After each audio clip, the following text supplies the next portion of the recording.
Buenas tardes, señoras y señores, queridos amigos.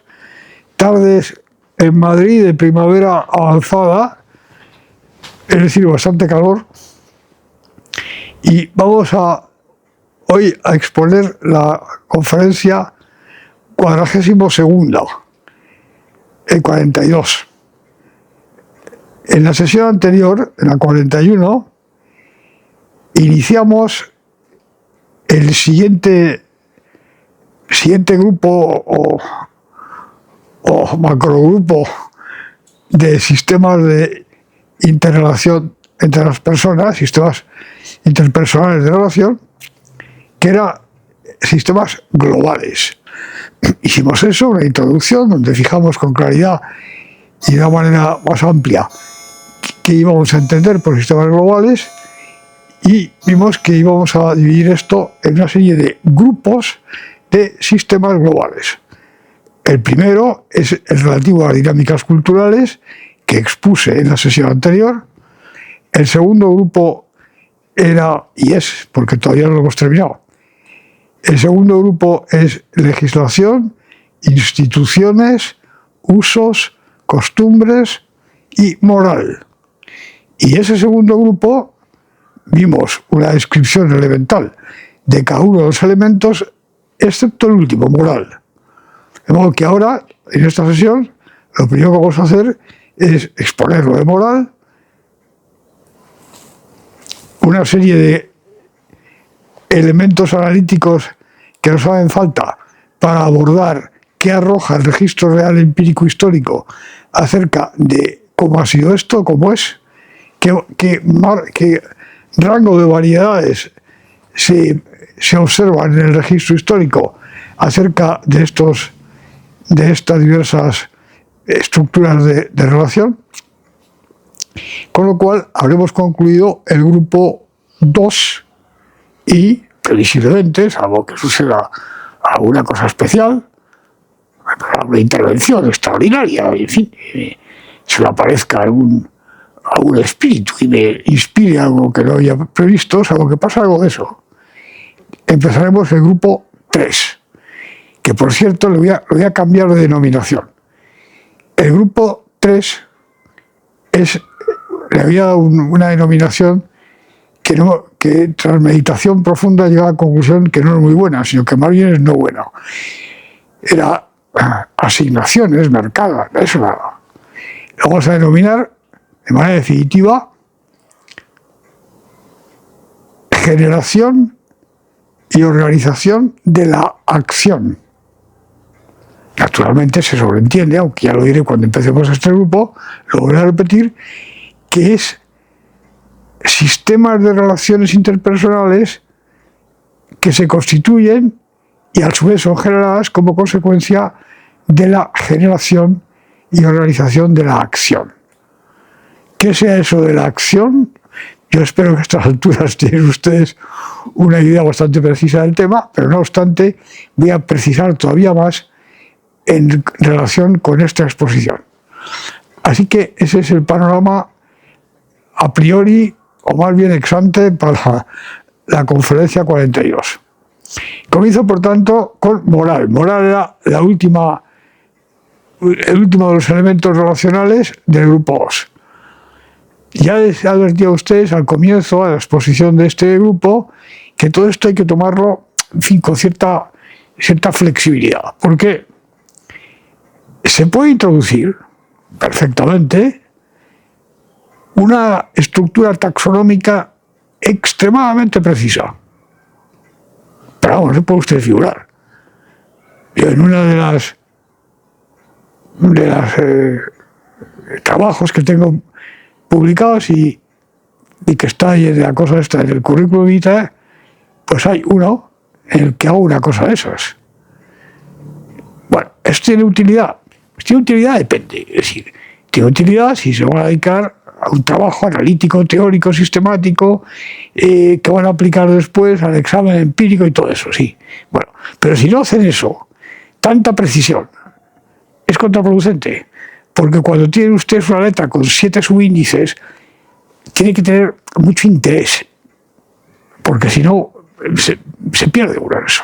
Así que, claro, el no utilizar sistemas taxonómicos muy complejos tiene naturalmente un elemento negativo, y es que se pierde, como su nombre indica, se pierde precisión, pero visto de manera sinóptica se gana en aprehensión, siempre y cuando el sujeto que realiza la aprehensión y todo esto, es decir, ustedes en este caso, se provea previamente, como creo que es el caso de ustedes, se provea previamente de la suficiente flexibilidad mental que pueden perfectamente desarrollar y capacidad para calibrar, para darse cuenta dónde empieza una cosa y termina otra. Por ejemplo, usos y costumbres, moral, esta parte que vamos a ver ahora. Moral, con ese nombre, pues estrictamente hablando, la primera significación que tiene es la costumbre. Son las costumbres de los sitios. Pero realmente, como vimos en usos y costumbres, nos íbamos a referir, y nos referimos, a usos y costumbres fijos y concretos, como por ejemplo, celebración de tales fiestas, con un contenido uniforme a lo largo del tiempo o con un contenido distinto, con la misma denominación o con denominaciones diferentes. Usos matrimoniales. Le pongo a ustedes un ejemplo, varios. En España, que yo sepa, jamás se ha celebrado esa cosa que se llama Halloween. Entre otras cosas porque eso no tiene el más mínimo sentido ni arraigo en la cultura española. Algo remotamente relacionado con eso, que no se llama Halloween, ha existido en ciertas zonas de España con diferentes nombres. No, pero no con ese sentido. Por ejemplo, en Galicia, con un fondo cultural celta, ya bastante alterado, por cierto, hay una cosa parecida, pero no tiene ni la misma manifestación, ni las mismas implicaciones, ni nada. Y así en más sitios, no es el único. Halloween. En España no había habido ningún Halloween jamás. Se empezó a introducir por razones que precisamente ustedes, espero, que puedan entender perfectamente a medida que vamos avanzando. Bueno, pues se ha convertido en una especie de instituto de costumbre en parte de la población. Por ejemplo, en Madrid, yo no sé si en más sitios. No se queda estupefacto cuando va por las calles y ve a unos arrapiezos, en fin, con un aspecto poco céltico, diciendo con una cosa más o menos parecida a trucos o no sé qué, que es tricks or treats. Yo esto lo he visto, pero en zonas del mundo donde esto sí era una costumbre arraigada, que precisamente venía de zonas célticas, de Europa. Pero aquí no hay esto en mi vida. Bueno, por ejemplo, usos matrimoniales. Los usos matrimoniales son para los matrimonios, no son para otras cosas. Bueno, pues resulta que esos usos matrimoniales pueden extenderse a otras cosas, a otro tipo, en fin, de uniones o coyundas.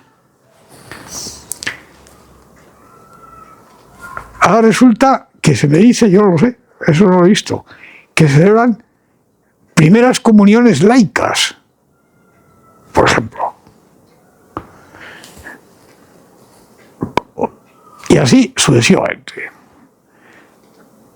El día de San Cilindrín, los mozos del pueblo de tal hacen tal cosa. A eso me está refiriendo con usos y costumbres, que tiene una cierta relación, según les dije, con el concepto de institución. Pero no es exactamente lo mismo. Ahí es donde se aplica la necesidad de tomar esto con cierta elasticidad y con cierta fluidez. ¿A qué nos vamos a referir aquí exactamente con la palabra moral?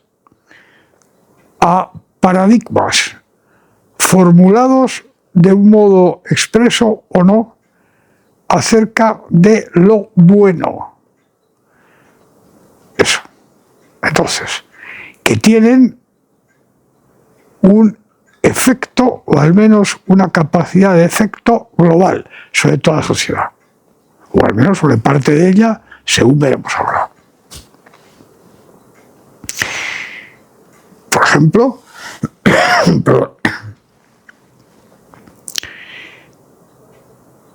¿está bien mentir? ¿O hay varios niveles de estar bien mentir? ¿Se entiende como algo muy grave el apuñalar a la gente por la calle? O más bien, como una cosa, en fin, que puede suceder.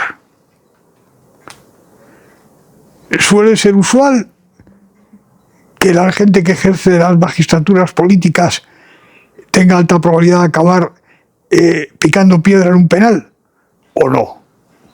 Pero como esto, cantidad de cosas, y cosas mucho más íntimas. Es decir, el adulterio es una cosa... Entonces, a este respecto hay que hacer las siguientes particiones ulteriores.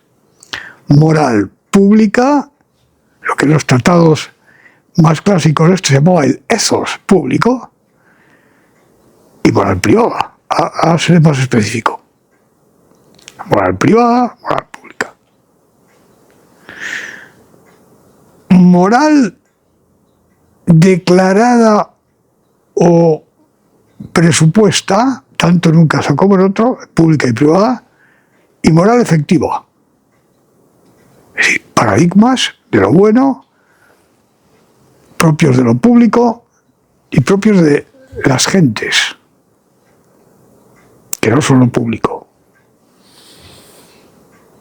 Bien. Primera partición. Segundo, declarados y efectivos. Declarados y efectivos. 4. Bien. ¿Esto en qué perspectiva nos interesa aquí, en este ciclo en concreto? En la misma perspectiva que todas las demás cosas estamos viendo. En la medida que estos elementos que están comprendidos en esta clasificación influyen en una de estas dos cosas, o bien en la composición interna de los ensamblajes personales, y a su vez esto por doble vía, se va a recordar ahora mismo, o bien, no alternativo, pues uno, otro, dos, o bien en la generación de nexos interpersonales que son efectivos en cuanto a sistemas de interacción en el momento en que los agentes, los diferentes sujetos de la sociedad esta, intentan deseyectar su paquetito de acción económica. Al influir poder influir en la composición de los ensamblajes, por la doble vía que ahora lo voy a recordar, inmediatamente esto influye en la composición del paquetito. Pero por otra parte, la eyección del paquetito tiene lugar de determinados modos y no de otros, que son precisamente los que vamos a estudiar en el grupo 3. ¿En qué dos? Se lo recuerdo porque esto ya hemos visto, pero evidentemente es una cantidad de cosas variadas que conviene recordarlo.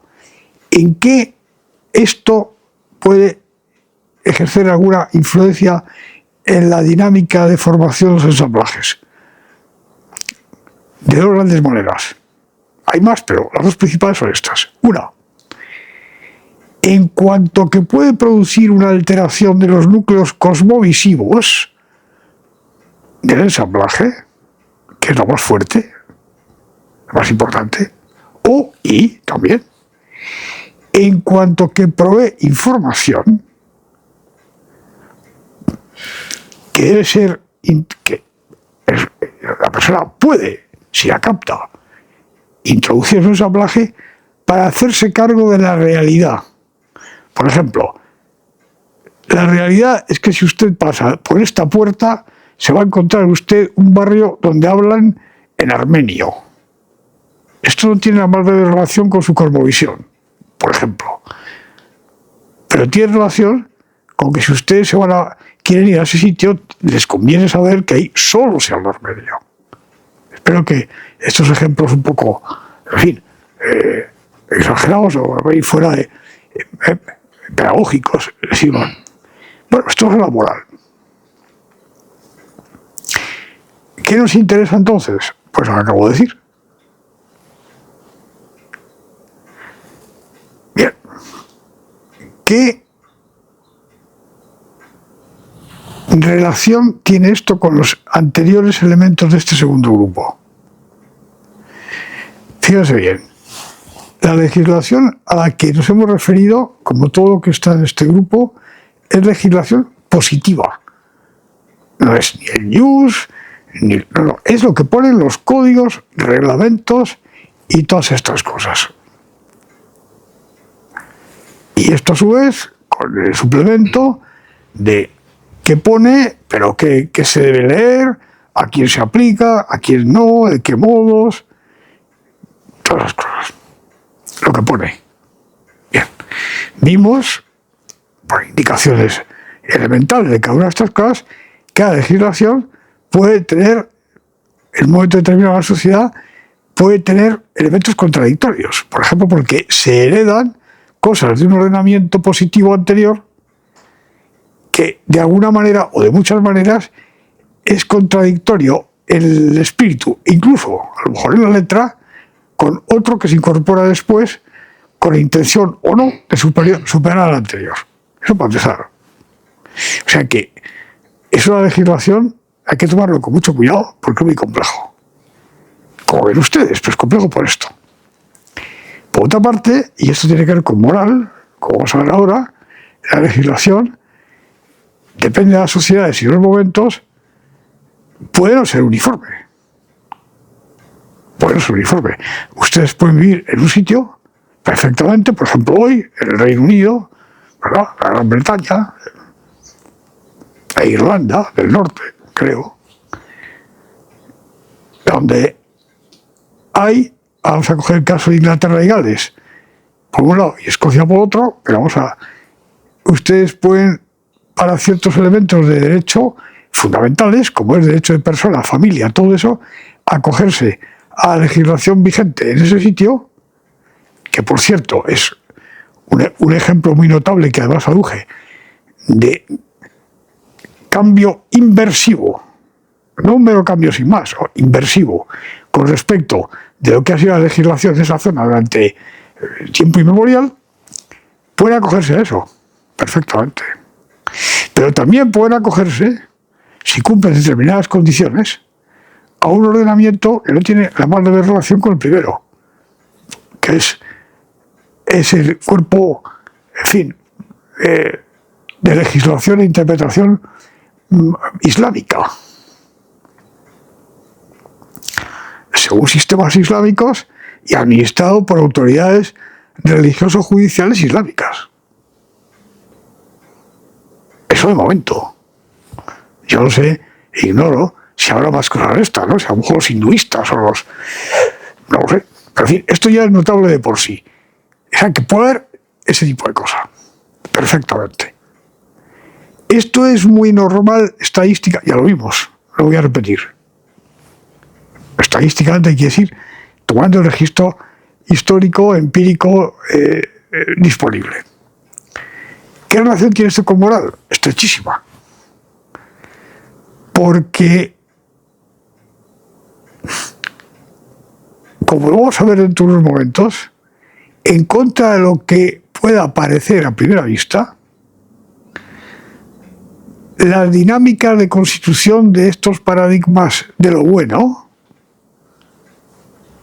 pueden no estar puede a priori, y como vamos a ver, efectivamente así es, puede no ser sincrónica con la legislación,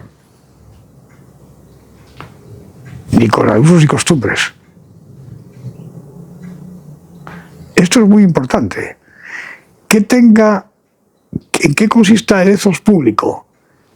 El declarado y el efectivo. ¿En qué consista la moral privada? O las morales privadas.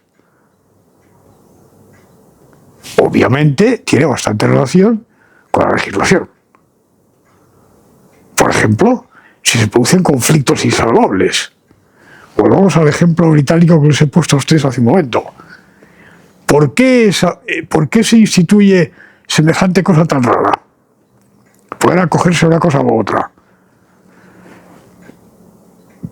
Muy probablemente, digo probablemente porque a mí no me consta, pero por la información que tengo puede ser así, por varias concausas. Una de las cuales indudablemente,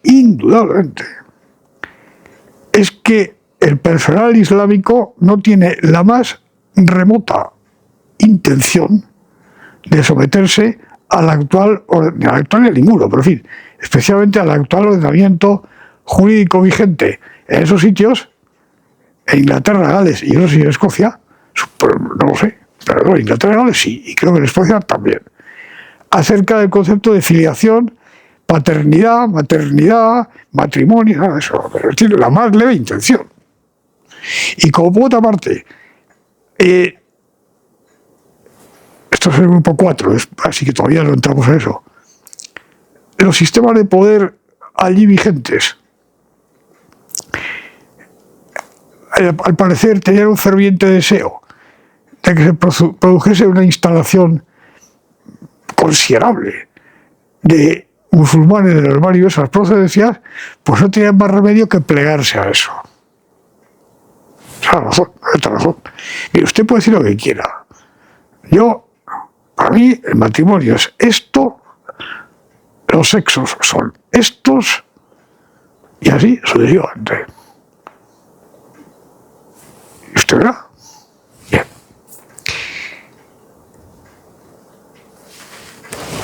Moral, pública, privada, efectiva y declarada.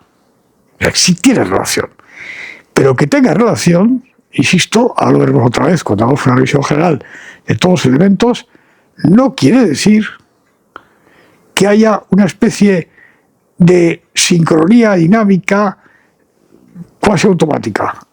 Ni cuasi automática ni de ninguna manera. Aunque aquí se aplica, como lo recordarán ustedes ahora dentro de un rato, la advertencia continua de, recuerden ustedes, el concepto de flujo de fibras concausales, en el que he insistido bastante en las últimas conferencias. Varias fibras concausales están efectivamente actuando por aquí y por allí, pero los efectos de esa interacción se producen ahí, que es donde parece que se va a producir, o ahí, ahí y ahí. Y ahora, o dentro de 100 años, o dentro de 10 minutos. Y por lo siguiente, esto es, una preconfiguración explicativa de por qué no hay esas concordancias, no hay de modo necesario, y empíricamente no hay casi nunca, una concordancia razonable, ni no razonable, en la cadencia temporal entre unas cosas y otras, aunque estén estrechísimamente ligadas entre sí. Bien, ya podríamos ser un ejemplo de esto sin duda. La moral, el ethos público declarado es las públicas por ejemplo, de momento, las públicas magistraturas son como la mujer del César. No solamente son honradas, sino que lo parecen. ¿Usted roba, señor Fulanés? Yo, por Dios, ¿qué está usted diciendo? Por el contrario, Yo me despojo de mis bienes y los reparto entre los menesterosos. Bueno. Usted procura corromper a los funcionarios judiciales. ¿Yo? ¿Pero qué estoy diciendo? Voy a tener que llamar a la policía. Bueno, eso es la moral declarada. Puede coincidir, y frecuentemente en la historia, y de modo general, suele más o menos coincidir. Hasta que se entra en una época, un momento histórico de grave alteración de esa sociedad. Puede suceder esto perfectamente. Y también puede suceder que no coincida en absoluto, sino que el ethos público declarado,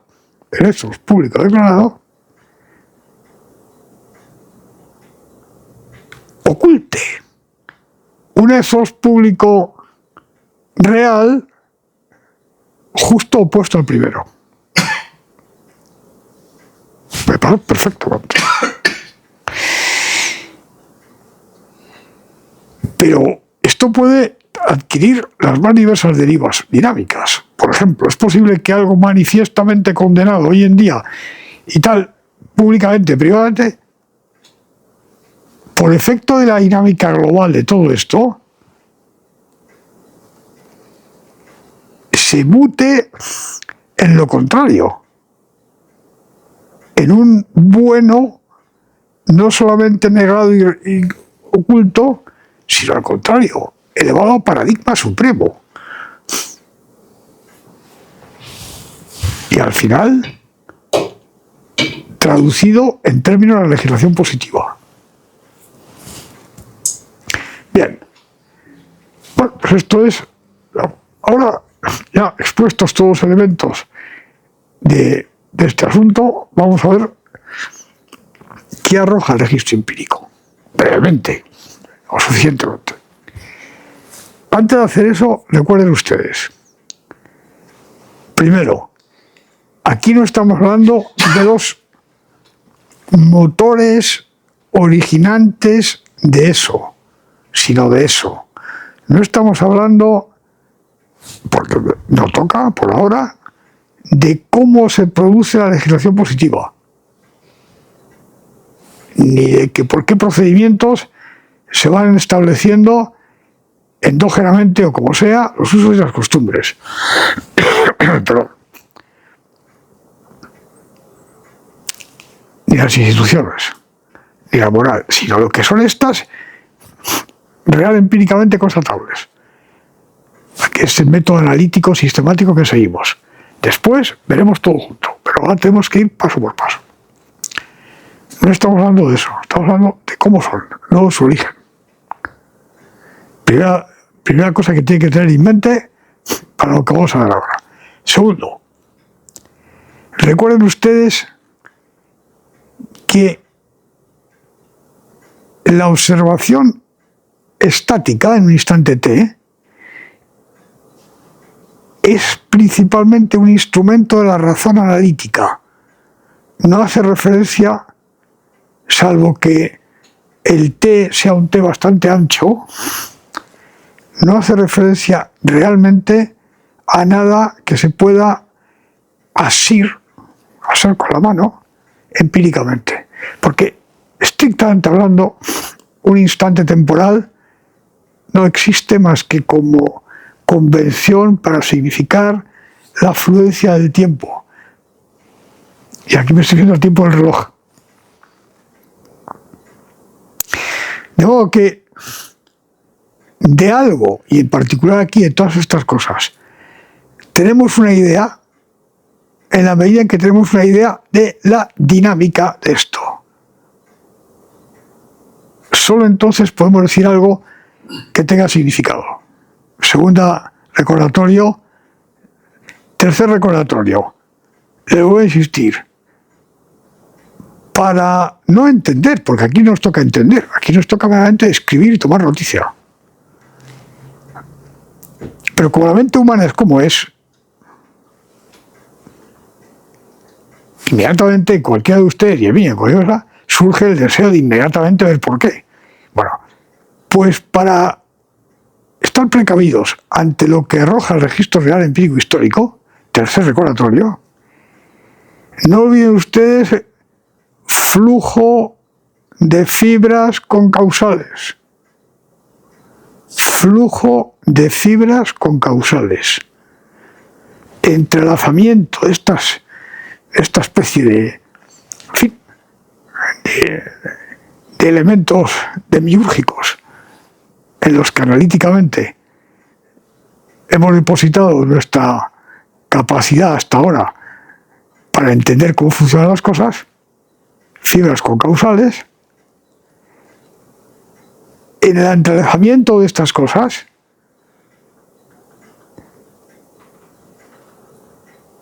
hay con seguridad una estructura internatal que produce efectos, este entrelazamiento, visibles e invisibles, próximos y remotos, en los lugares en los que parecía que debía actuar y en otros que no tienen la más leve relación. Tercera cosa que tiene que tener en mente. Ahora, de todo el registro, como ustedes imaginar, es el registro de, bueno, en fin, etnográfico universal. ¿En qué nos vamos a fijar? Y aunque yo voy a referirme en las brevísimas indicaciones al respecto, para todo, todos los elementos. Legislación, instituciones, usos y costumbres y moral. No tanto en el contenido, de hecho no en el contenido, sino en propiedades o en observaciones recurrentes o suficientemente recurrentes, de carácter estructural. ¿Qué nos interesa? Primero, se observan uniformidades, se observa una pluralidad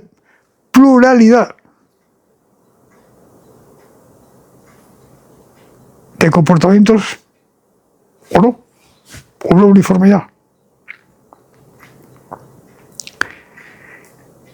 ¿Qué se puede decir acerca de la concordancia entre unos elementos y otros?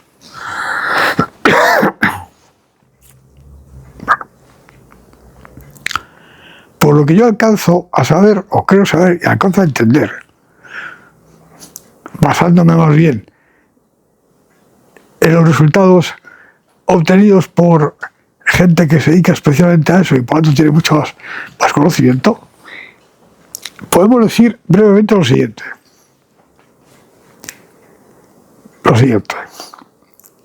Y visto dinámicamente, recuerden.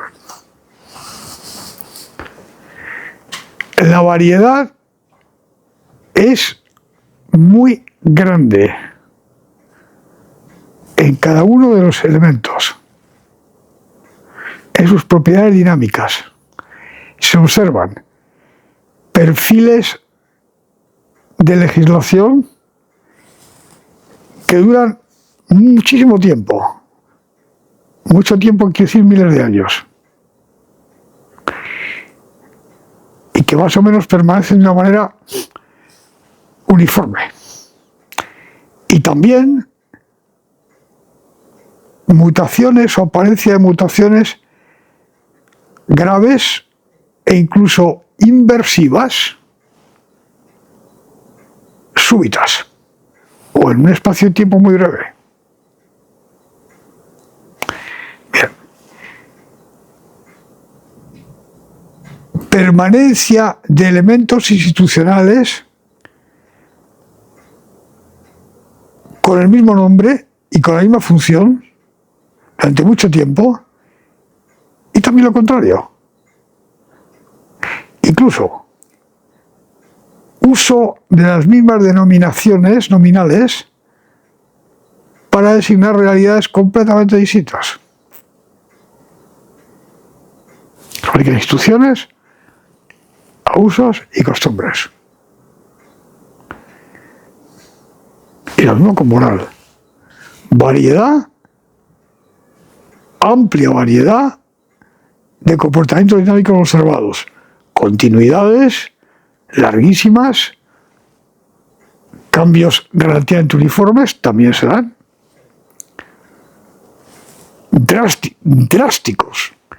Y en espacios de tiempo muy breves, cambios estructurales y de sentido.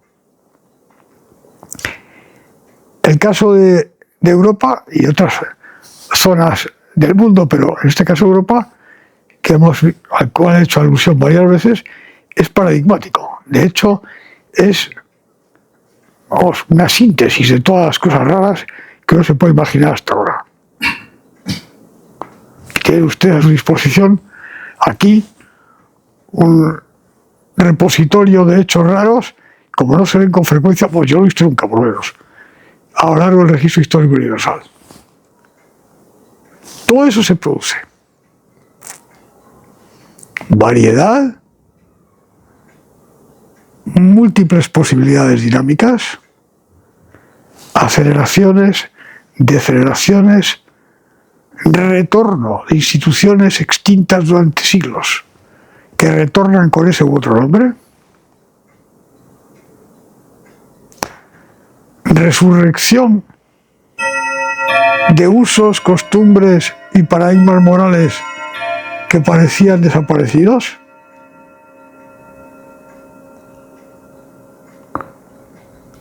completa alteración, todo eso se observa. ¿Cómo se produzca esto? Es otra cuestión que evidentemente tenemos que abordar, pero no ahora. Esto puede afectar a la acción, ora a la dinámica de constitución de los ensamblajes y por tanto de los paquetitos de la acción económica, ora a las estructuras de relación interpersonales, indudablemente. O sea, no es algo que se pueda dejar ceteris paribus, en fin, púdicamente, ¿verdad? Se puede dejar ceteris paribus sabiendo que se está dejando ceteris paribus. Entonces, ceteris paribus está dejando una cosa que razonablemente se puede suponer que permanece constante o que afecta solo. Ahora, si lo que usted está dejando quietecito es una cosa susceptible de alterar completamente los términos del problema, pues también hay que saberlo. Por eso he encendido a este detalle. Bien, concluimos con esto el grupo 2, que recuerden ustedes que tenemos que ver 5 grupos, dentro de los sistemas globales. Pasamos ahora al grupo 3, generación y organización de la acción. Aquí van a aparecer los mercados. Lo digo para algunos sectores de la audiencia que estaban preguntando, bueno, ¿y cuándo aparecen los mercados? Y también el Estado, que esa expresión se dirige a ustedes, no la voy a usar porque realmente es una expresión, en fin, inadecuada, ¿no? También, bueno, qué tranquilidad ahora usted. Don Servando, por fin aparece el Estado, y los mercados. Bueno, me parece dentro de otras muchas cosas. Bien. Vamos a precisar acción, generación y organización de la acción. Vamos a proceder de una manera lineal, evolutivo-deductiva. Acción, toda la acción. ¿Cómo que toda? ¿Sí? Todo. ¿De quién? Pues la gente que actúa, que aquí en este momento son los seres humanos. Que de momento no estamos teniendo en cuenta otros seres, los humanos. Pero bueno, no. Toda la acción. Toda acción.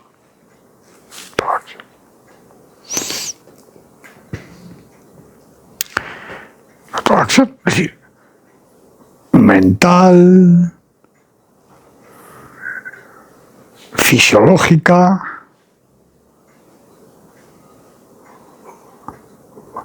manual, todo.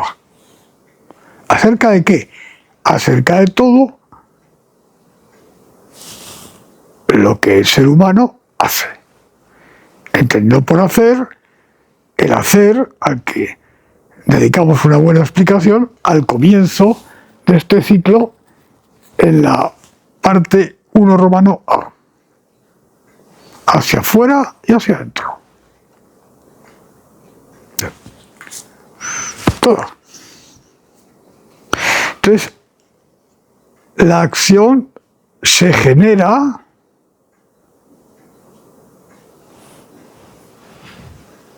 y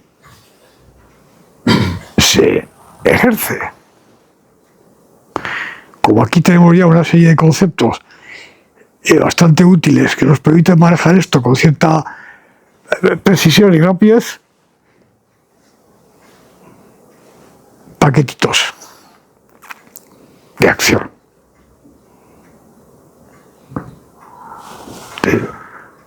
Va constituyendo cada sujeto, instante a instante,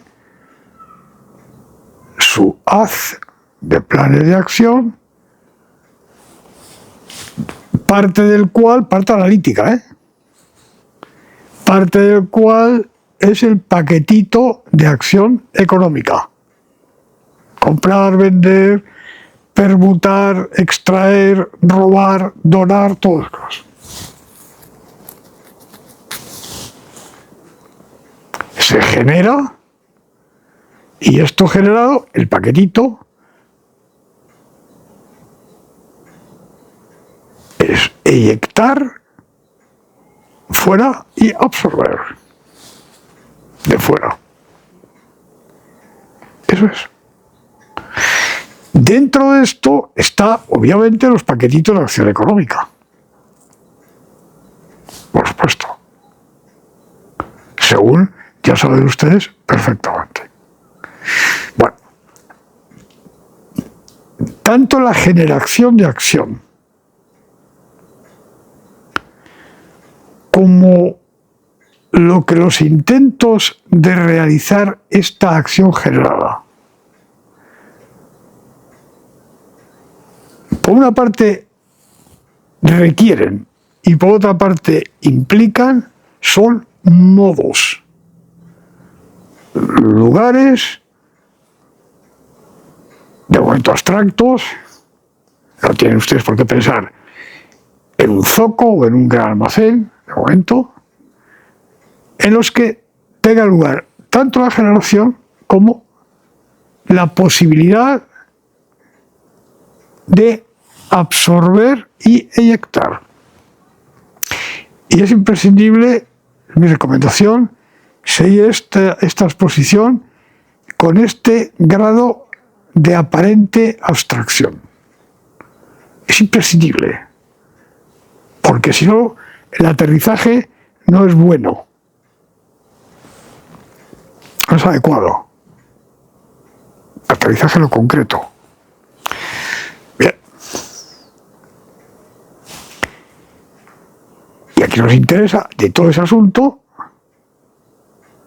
los nexos relacionales en los que tienen lugar estas operaciones de generar y de intentar ejecutar. Y ustedes ya saben por qué digo intentar ejecutar.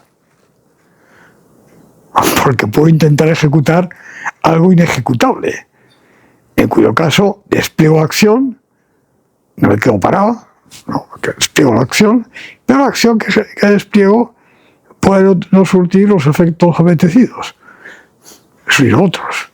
Recuerden ustedes los ejemplos un tanto pintorescos que les ponía a ustedes al comienzo de la parte 1.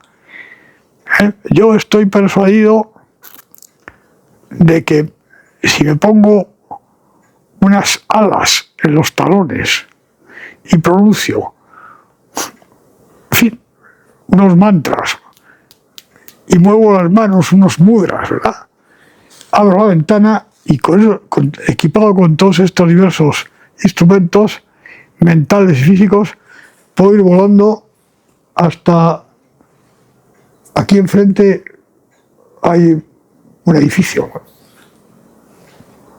Voy volando hasta ahí. Yo estoy persuadido, porque así está en mi ensamblaje, que esto es posible. Y que además de ser posible, y porque es posible, y yo lo quiero, lo intento ejecutar. Y hago los planes.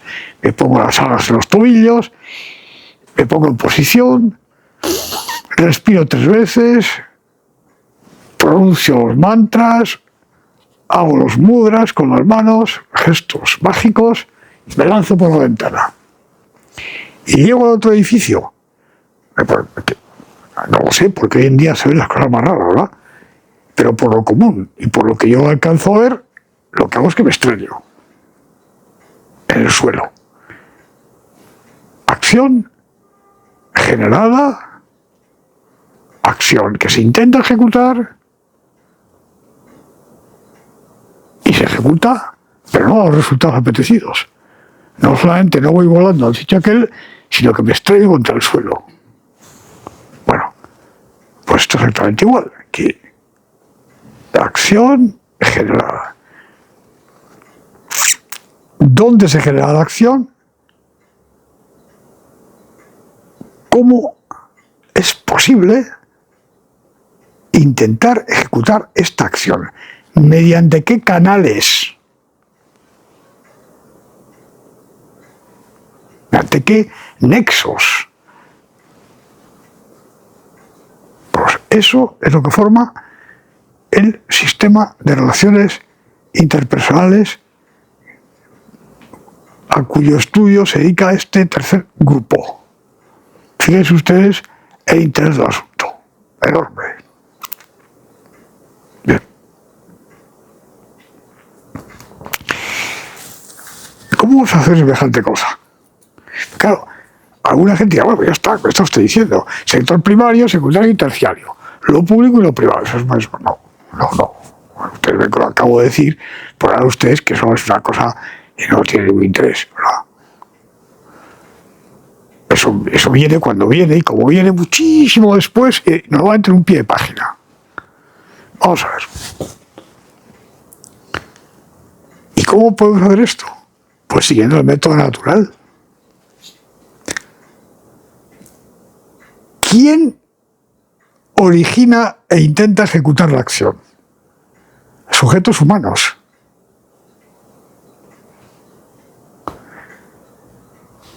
En combinación con otros, solos. ¿Dónde? En todo tipo de sedes. Como hemos visto varias veces,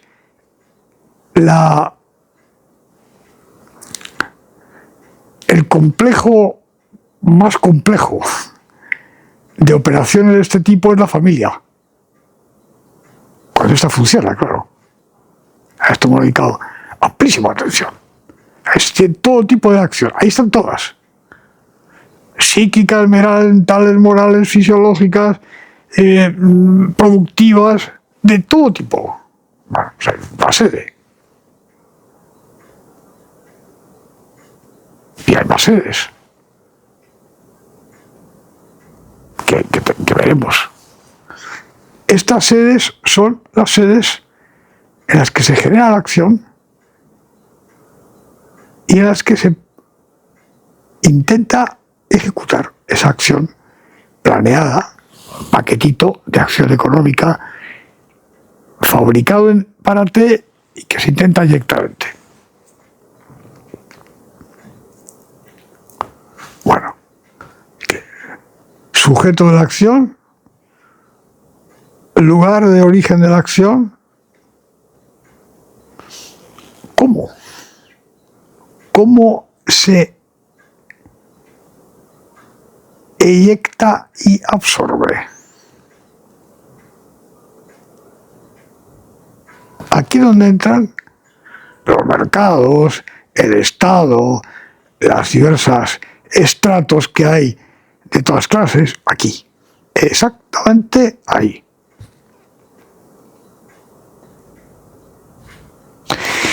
Para darse cuenta de modo suficientemente preciso y global del asunto, pinacular, pues fueron ustedes, ¿verdad?, el ojo que todo lo ve, que es exactamente la posición en la que en todo lo que es posible nos conviene estar para tratar sus problemas o estos temas. Deben ustedes, me parece a mí, adoptar la siguiente instalación. ¿Cuál es el elemento básico aquí? El ser humano actuante. En los términos analíticos que usamos, ¿en qué consiste la acción de este señor? Genera un paquetito instante y instante, dentro del cual está el paquetito de acción económica, e intenta hacer lo que pone en el paquetito. ¿Y qué pone en el paquetito? Pues el paquetito pone: eyéctese esto, esto, esto, esto y esto, y absórbase esto, esto, esto y esto. Con mayor precisión, en fin, todas las cosas. Eso es el punto fundamental. Eyéctese, absórbase. Que todo. Aquí que entra absolutamente de todo. Acciones mentales, y todo. Todo. ¿Por qué? ¿Por qué nos interesa decirlo de todo? Por razones que hemos visto abundantemente, de modo abstracto en la parte 1A y de modo mucho más detallado en lo que llamamos de parte 1B. Porque si ustedes no ven todo lo que realmente está, jamás podrán ver dónde está realmente localizado lo que quieren ver. Y podrán ustedes creer, ¿qué voy a decir yo? ¿Verdad? Pues que la hipófisis está en el glúteo, por ejemplo. Pues no está en el glúteo. Bueno, a mí no me interesa, a mí solo me interesa. Pues sí, usted interesará, pero para ejercer la medicina tiene usted que conocer la anatomía y la fisiología, tanto macroscópica como microscópica, del cuerpo entero. Por eso, si no, usted lo que va a hacer no es medicina, es otra cosa. Esto es una analogía simple, porque esto es mucho más complicado todavía. Pero se puede predicar esta analogía pedagógica. Bueno, ¿cuál es y cómo se absorbe y se eyecta? ¿Cuáles son los modos?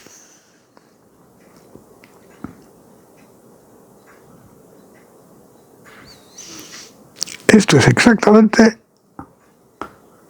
la siguiente tarea. Establezcase una tipología de modos. Cosa que vamos a hacer, no precisamente en el seno de lo que está esta conferencia, pero sí a partir de la siguiente. ¿Pero cómo demonios hacemos esto? Según el método natural que estamos siguiendo. Vamos a ver. Generación. Una tipología de sedes de generación.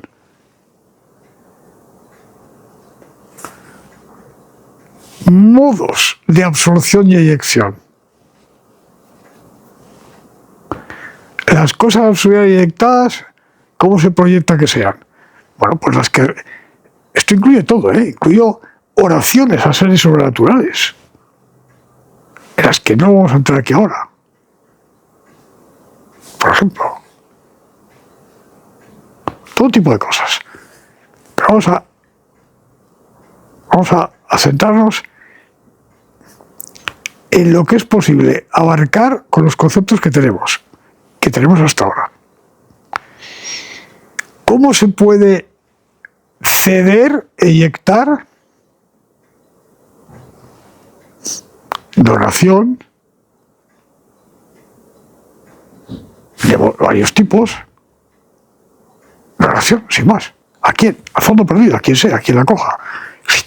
Se lanza al aire una moneda de un dinar y que la coja quien sea. Direccionada, el dinar se le entrega al pobre número 3 sentado en el pilar cuarto, y otro la coge, claro, zumbando. Donación, y así todo tipo de donaciones. En la esperanza que si yo alguna vez requiriere que alguien me donase algo, esto fuera satisfecho, pero eso no es con contrapartida. Hay una fina distinción. Y todo tipo de donaciones.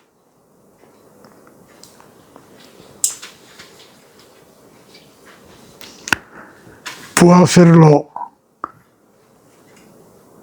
porque me es facilitada la tarea de hacerlo, mediante la enajenación forzosa, sistemas impositivos, por ejemplo, legítimos, ilegítimos, todos. Robos, asaltos, todo tipo de cosas.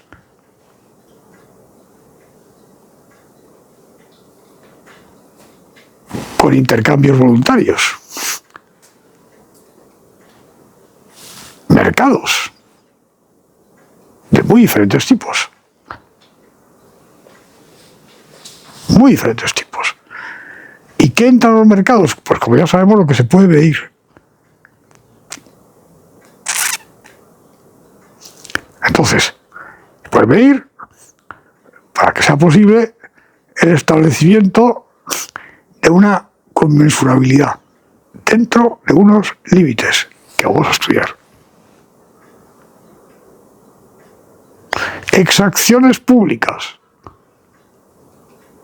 Todas las cosas. Mercados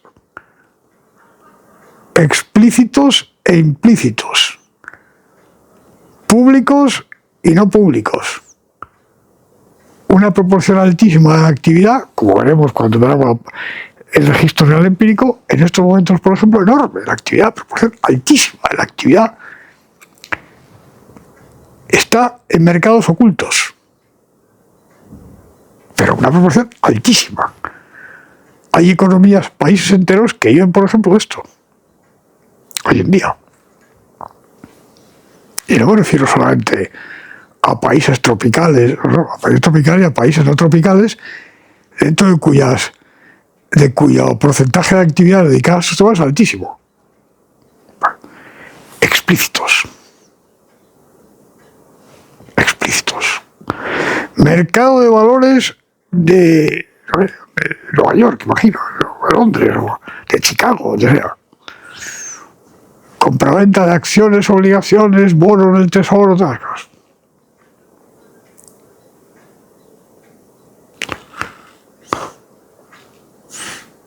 Sistemas administrativos. Sistemas administrativos. No son mercados, no son de naciones, etc. Y así sucesivamente. Este es el método para ir establecer una tipología que nos permita manejar esta enorme cantidad de procesos y fenómenos. A tal efecto, y voy a detenerme un poquitín en esto, les voy a hacer a ustedes una sugerencia basada en la experiencia pedagógica. Vamos a ver. La mayor parte de los que han estudiado ciencias económicas, los cuales yo creo que debe haber una buena cantidad entre ustedes, las personas que tienen la amabilidad de seguir este ciclo,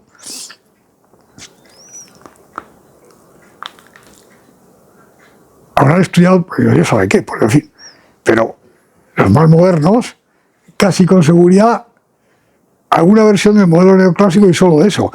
Pero si hay algún anciano que haya llegado a estudiar lo de...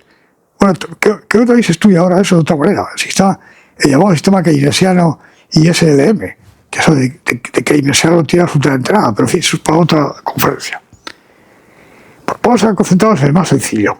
Y el que con toda seguridad, todos ustedes, los que han estudiado esta ciencia, han estudiado. ¿Cuál es la estructura de representación? Es una estructura mecánica. Sube la oferta, baja la demanda, se ajustan los precios, todas las cosas.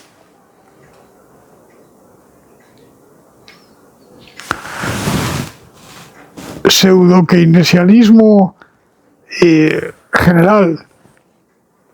Ahí tiene usted que meter al Estado, G, al gobierno. Confusión. Hay una gente más, G. Poca inversión, se atiza G, más inversión. Es una cosa hidráulica.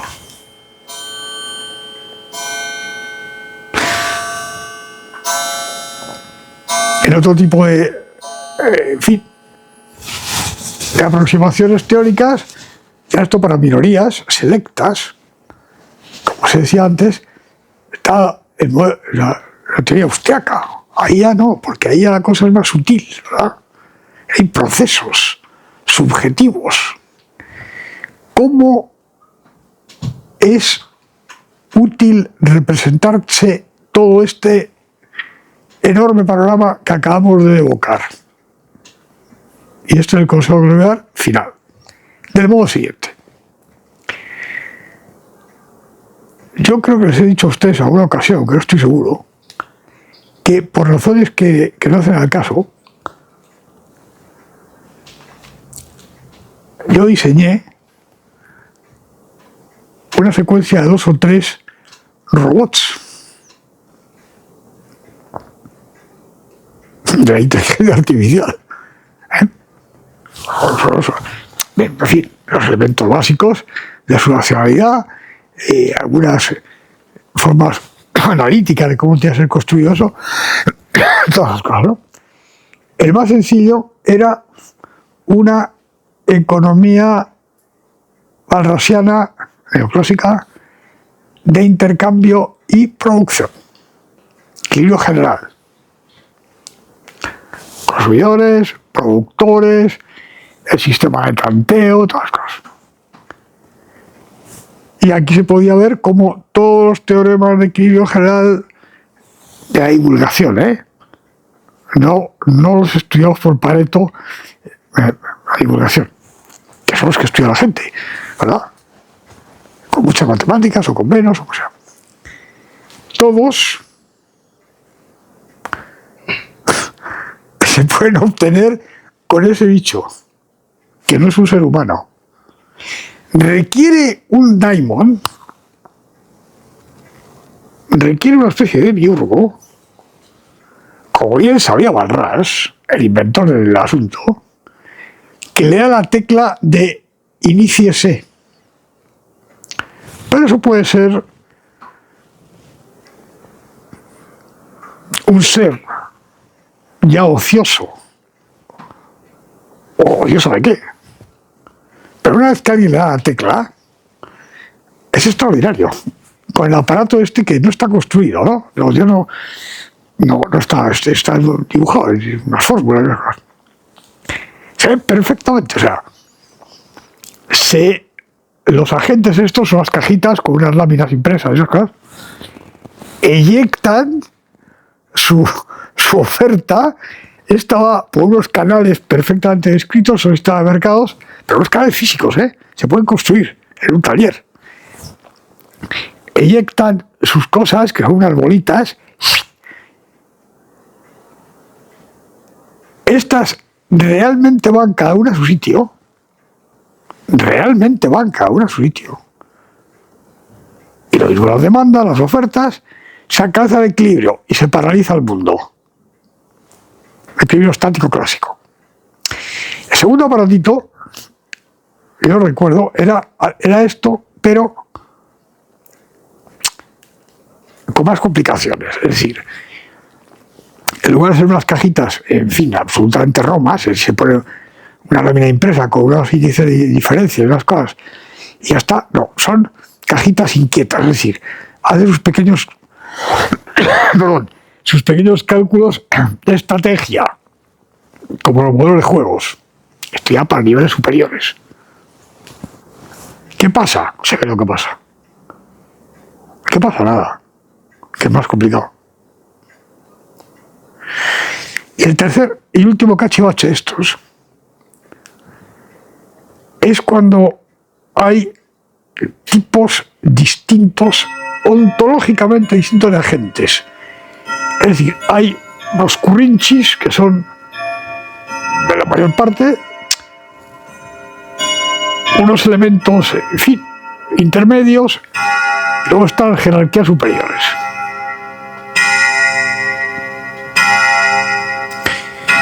Bien. Salvo que las jerarquías superiores de este cachivache sean seres humanos, por tanto, con una serie de propiedades que ningún ingenio de inteligencia artificial puede plenamente poseer, Nunca.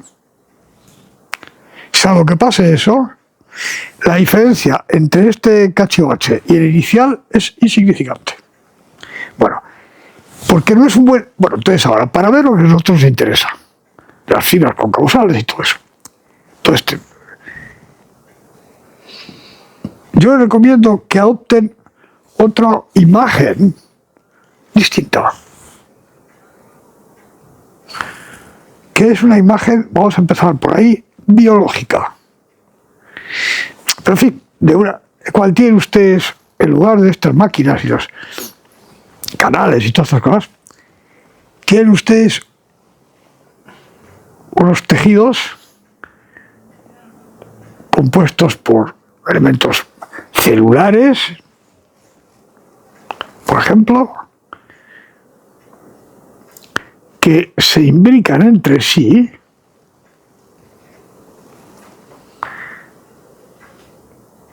están en flujo continuo,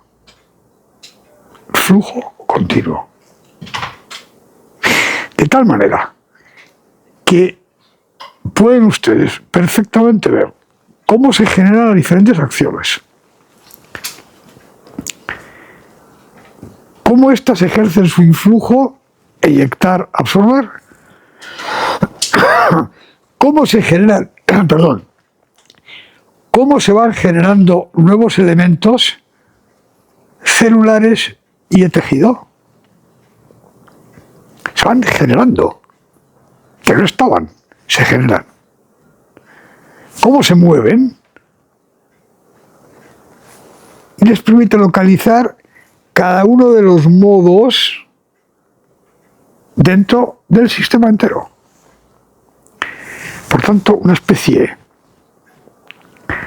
imagínense ustedes, de bicho vivo, pero cuya anatomía y fisiología es perfectamente discernible. Esta imagen, que ya iremos ampliando, es la que yo les sugiero que tengan en mente, en la cabeza, como analogía pictórica, que siempre es conveniente, para adentrarnos en lo que tenemos que estudiar en este grupo 3. Y en la próxima conferencia, número 42, sí, número 42,